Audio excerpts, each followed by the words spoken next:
been on my heart a lot. God's been taking me back to some real dark times in my life, some real dark days. Kind of give you an idea of what being an addict is like. There were days when I would run out of medicine in my doctor because I was addicted to painkillers. And it'd be a while before I was going to get them refilled. And there were some really hard days and nights where physically I was so sick that I couldn't get out of bed. And my legs would just be shaking uncontrollably, throwing up. And the physical withdrawals are horrible. But they're not quite as bad as the reality that starts setting in without drugs. Because the drugs are so good at numbing you to the emotions and to the shame that you feel for the mistakes you've made. So I had so many days like this, and you're looking for anything that could give you a little bit of comfort, a little bit of relief from what you're feeling.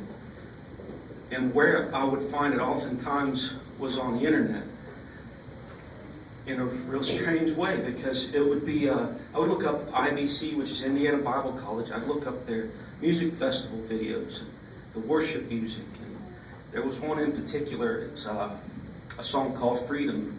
If you've ever watched that video, it would inspire me because I would see this guy immediately. He had this bright orange shirt, so you couldn't miss it. This guy would jump up and run to the front and dance across the front. And you knew that that man had been freed from something. And I would lay there, and I knew it was impossible, it was hopeless, because I tried everything that I could do to get away from the drugs. But I'd imagine myself being the guy running across the front. And it would make me feel so much better. Because I knew, I've been raised in truth, I knew that God was a healer, I knew God was able, I knew that the power of God existed and worked in people's lives. I believed that with all my heart. I just didn't believe that God would do it for me. Because I felt like I was a traitor. I'd walked away from everything that I'd been taught. So for me, it was a pipe dream to be free of drugs and truly living for God. But today, I am living for God, and I'm totally free of drugs. And I have such an amazing family that I was so close to losing. And I have a great job, great people who are okay with me being who I am. And I was able to be so honest in my interview. They were okay with it.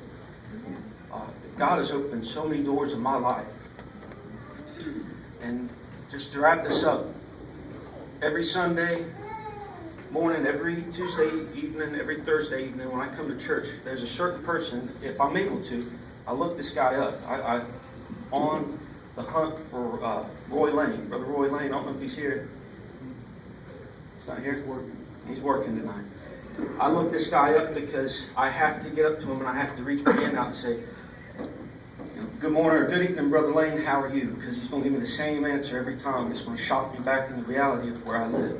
He says, I'm living the dream. And that's what I'm doing today. I'm living the dream I thought was impossible. With God, all things are possible. Amen.